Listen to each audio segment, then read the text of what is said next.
गोर लगे छी अपने सबके मिथिला संस्कार पर स्वागत करे छी। जहन उपनयन भ जाइए तऽ कलश तऽ भराइ छै ने, जएटा बरुआ रहै छथिन तएटा 5टा के एकटा बरुआ पर 5टा कलश भराइ छै, वएह सब नहाइ छथिन ने। तऽ वही कलश भरऽ के एकटा गीत दै छी, से सुनू। सखी आगे चलही न कलश भराब गे, बाबा पोता के जनऊ गे ना।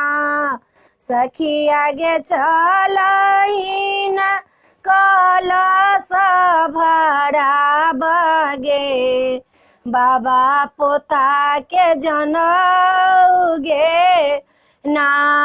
लाले लाले बसनी लहिन हाथ, वही में मंत्र के साथ। लाले लाल बसनी लही हाथ, वही में मंत्र के साथ। सखी गे पोखरी में जल हम भरब गे, बाबा पोता के जनऊ गे ना। सखी गे पोखरो में जल हम भरब गे, बाबा पोता के जनऊ गे ना।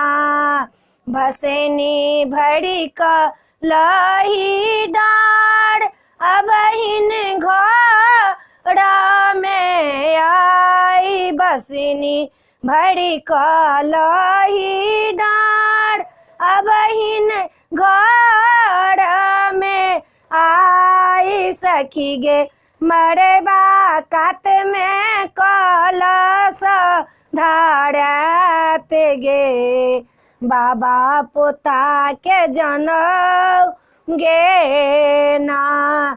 सज बहिन गे मरबा के कात कलश धरत गे, बाबा पोता के जनऊ गे ना।